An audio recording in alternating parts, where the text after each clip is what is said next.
ಶ್ರೀ ಸದ್ಗುರು ಸಿದ್ಧಾರೂಢಾಯ ನಮಃ. ಇವತ್ತಿನ ದಿವಸ ಸಾಧುಗಳ ಸಹಜ ಪಥವಿದು ಅಂತಕ್ಕಂಥ ಸಂತ ಶಿಶುನಾಳ ಶೇಖ್ ಸಾಹೇಬರ ಪದ್ಯವನ್ನು ನೋಡೋಣ. ಸಾಧುಗಳ ಸಹಜ ಪಥವಿದು ಆನಂದದಿಂದಿರುವುದು, ಬೇಕು ಬೇಡ ಎಂಬುದನ್ನೆಲ್ಲ ಸಾಕು ಮಾಡಿ ವಿಷಯ ನೂಕಿ ಲೋಕದಳು ಏಕವಾಗಿ ಮೂಕರಂತೆ ಚರಿಸುತ್ತಿಹರು ಅಂತ ಹೇಳ್ತಾರೆ.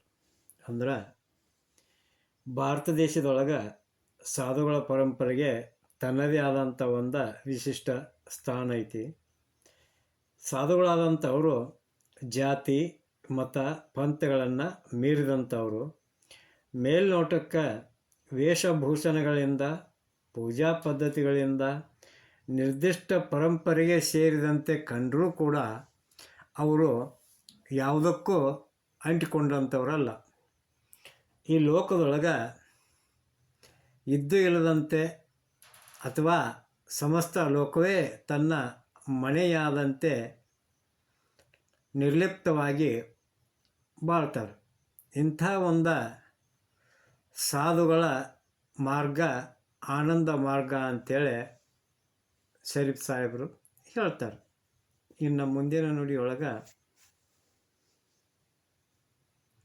ದೇಹ ಧರಿಸಿ ದೇಹ ಭೋಗನಿಗೆ ನಿತ್ಯ ನಿರ್ಮಲಾತ್ಮ ಶಿಶುನಾಳೇಶನ ಬೆಳಕಿನೊಳಗೂ ಬೆಳಗುತ್ತಿಹರು.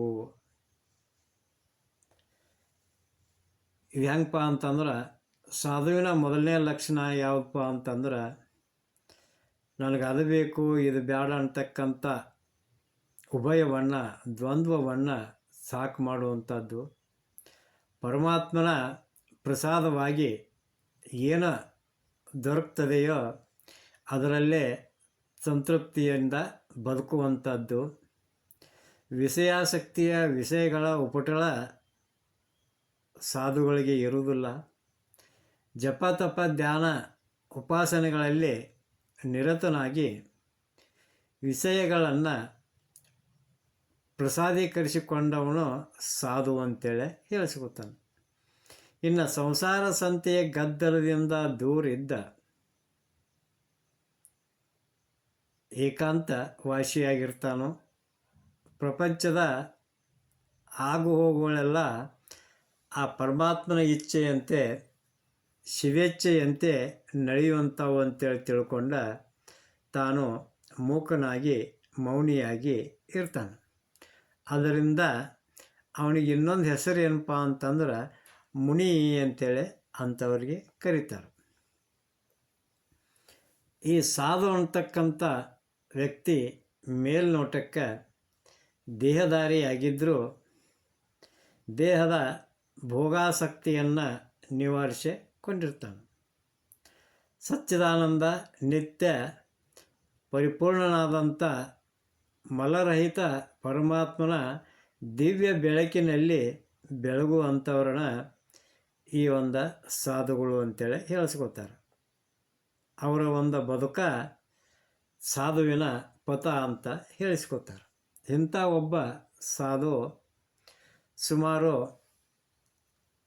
30-35 ವರ್ಷಗಳ ಹಿಂದೆ ಈಗಿನ ಬಾಗಲಕೋಟೆ ಜಿಲ್ಲೆಯಲ್ಲಿ ಲಡ್ಡು ಮುತ್ಯ ಅಂತೇಳಿ ಆಗಿ ಹೋದರು. ಅಂಥ ಮಹಾತ್ಮರು ಸಾಧು ಪಥದಲ್ಲಿ ನಡೆಯುವಂಥವ್ರು. ಅಂಥವ್ರಿಗೆ ಹಸಿವೆ ತೃಷೆಗಳ ಬಗ್ಗೆ ಲಕ್ಷ್ಯ ಇರೋದಿಲ್ಲ. ಮೈಮೇಲೆ ಸಾಮಾನ್ಯವಾದಂಥ ಅರಿವು ಇರುವುದಿಲ್ಲ. ಅವರಿಗೆ ಬಟ್ಟೆ ಬರೆಗಳ ಬಗ್ಗೆ ಚಿಂತೆ ಇರುವುದಿಲ್ಲ. ಅಲ್ಲದೆ ಮಾನಾಪಮಾನಗಳ ಬಗ್ಗೆನೂ ಅವರಿಗೆ ಚಿಂತೆ ಇರುವುದಿಲ್ಲ. ಯಾಕಂತಂದ್ರೆ ಅವರು ಸಾಕ್ಷಾತ್ ಪರಮಾತ್ಮನ ಸ್ವರೂಪರೇ ಆಗಿರ್ತಾರ ಅನ್ನೋಂಥ ಟೈಮ್ದೊಳಗೆ ಸಮಾಜದೊಳಗೆ ಅವರು ನಡೆದದ್ದೇ ಒಂದು ದಾರಿ ಅನ್ನುವಂಗೆ ಅವರು ತಮ್ಮ ಜೀವನವನ್ನು ಪರಮೋಚ್ಚ ಸ್ಥಿತಿಯೊಳಗೆ ಇರಿಸಿಕೊಂಡು ತಮ್ಮಷ್ಟಕ್ಕೆ ತಾವು ತಮ್ಮ ಶರೀರಕ್ಕೆ ತಾವೇ ಅರಸರಾಗಿ ತಾವೇ ರಾಜರಾಗಿ ಆ ಒಂದು ಸಾಧುವಿನ ರಾಜ್ಯ ವೈಭೋಗವನ್ನು ಅನುಭವಿಸ್ತಾ ಇರ್ತಾರೆ. ಅಂಥವ್ರ ಒಂದು ಕೃಪಾ ಕಟಾಕ್ಷ ಯಾರ ಮೇಲೆ ಆಗ್ತೈತೋ ಅಂಥವರು ತಮ್ಮ ಒಂದು ಉದ್ಧಾರವನ್ನು ಮಾಡ್ಕೋತಾರೋ ಅಂತೇಳಿ ನಾವಿಲ್ಲೇ ಹೇಳ್ಬೋದು. ಇನ್ನು ಮುಂದಿನ ಪದ್ಯದೊಳಗೆ ಬೋಧ ಒಂದೇ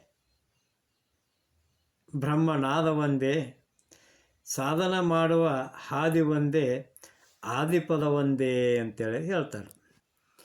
ಈ ಪದ್ಯದೊಳಗೆ ಏಕಮೇವಾದ್ವಿತೀಯವಾದಂಥ ಪರಮಾತ್ಮ ಅವನನ್ನು ಅರಿಯುವ ವಿದ್ಯೆ, ಸಾಧನಾ ಕ್ರಮದ ಏಕತೆ, ಈ ಎಲ್ಲವನ್ನು ಬಹು ಚಿಕ್ಕದಾದಂಥ ಈ ಪದ್ಯದೊಳಗೆ ಕರಿಯೋ ಕನ್ನಡಿಯೊಳಗೆ ಅಡಗಿದಂತೆ ಶರೀಫ್ ಸಾಹೇಬರು ನಮಗೆ ಇಲ್ಲೇ ಉಪದೇಶ ಮಾಡ್ಯಾರ.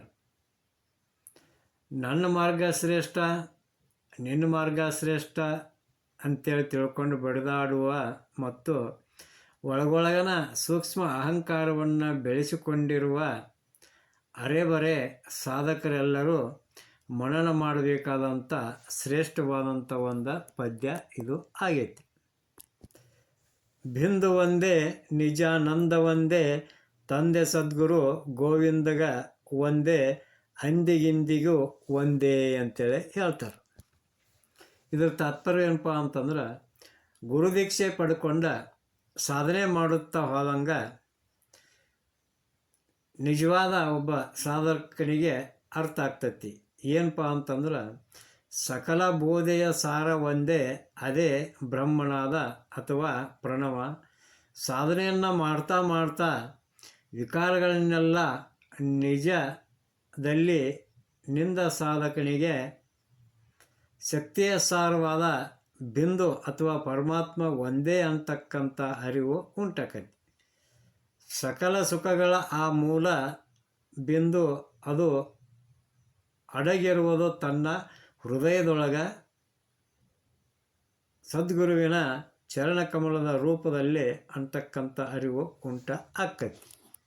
ಇನ್ನು ಮುಂದಿನ ನುಡಿಯೊಳಗೆ ದೋಷ ಒಂದೇ ನಿರ್ದೋಷ ಒಂದೇ, ಶಿಶುನಾಳಧೀಶನ ಭಾಷೆ ಒಂದೇ, ಭವನಾಶ ಒಂದೇ ಅಂತೇಳಿ ಹೇಳ್ತಾರೆ. ಸಾಧನಾ ಪಥದಲ್ಲಿ ಅಡ್ಡ ಬರುವ ದೋಷಗಳು ಸಾವಿರಾರು ಎಂಬಂತೆ ಮೇಲ್ನೋಟಕ್ಕೆ ಕಂಡು ಬಂದರೂ ಪರಮಾತ್ಮನನ್ನು ಅರಿಯದಿರುವ ಅಜ್ಞಾನ ಒಂದೇ ದೋಷ. ಇನ್ನೆಲ್ಲ ದೋಷಗಳು ಆ ಅಜ್ಞಾನದ ಸಂತಾನಗಳೇ. ಆದ್ದರಿಂದ ಶರೀಫರು ಹೇಳ್ತಾರೋ ದೋಷ ಒಂದೇ ಅಂತ. ಆ ದೋಷ ನಿರ್ದೋಷ ಆಗುವುದು ಯಾವಾಗಪ್ಪ ಅಂತಂದ್ರೆ, ಬ್ರಹ್ಮಜ್ಞಾನ ಪ್ರಾಪ್ತಿಯಾದ ಮೇಲೆ ತನ್ನ ಹೃದಯದಲ್ಲಿ ಅಡಗಿರುವಂಥ ಆ ಪರಂಜ್ಯೋತಿ ಸ್ವರೂಪವನ್ನು ದರ್ಶಿಸಿದಾಗ, ಕಂಡುಕೊಂಡಾಗ ಸಾಧಕ ಅಂತಕ್ಕಂಥವ ನಿರ್ದೋಷಿ ಅಕ್ಕನು. ಆಗ ಅವನ ಜೀವನವೇ ಪರಮಾತ್ಮನ ಭಾಷೆ ಆಕ್ಕೈತಿ. ಭವವೆಂಬುದು ಅಲ್ಲಿ ಉಳಿಯಬೇಕೆಲ್ಲಿ, ಎಲ್ಲಿ ಉಳಿತದ ಭವ ಅಂತಕ್ಕಂಥದ್ದು ಎಲ್ಲ ದೋಷ ನಿವಾರಣೆ ಆಕ್ಕೈತಿ ಅಂತೇಳಿ ಹೇಳ್ತಾರೆ. ಅದು ಯಾವಾಗಲೂ ನಾಶವಾಗಿ ಹೋಗಿರ್ತೈತಿ ಅಂತೇಳಿ ಹೇಳುವಲ್ಲಿಗೆ ಬೋಧ ಒಂದೇ ಬ್ರಹ್ಮನಾದ ಒಂದೇ, ಶಿಶುನಾಳಧೀಶನ ಭಾಷೆ ಒಂದೇ ಅಂತ ಹೇಳ್ತಾ ಇವತ್ತಿನ ಪ್ರವಚನಕ್ಕೆ ಮಂಗಳವನ್ನು ನೀಡೋಣಂತ. ಜೈ ಮಂಗಳಂ, ಜೈ ನಮಃ ಪಾರ್ವತಿ ಪತಿ ಶಿವ ಹರ ಹರ ಮಹಾದೇವ. ಶ್ರೀ ಸದ್ಗುರು ಸಿದ್ಧಾರೂಢಾಯ ನಮಃ. ಶ್ರೀಮನ್ ನಿಜಗುಣ ಶಿವಯೋಗಿ ಮಹಾರಾಜ್ ಕಿ ಜೈ.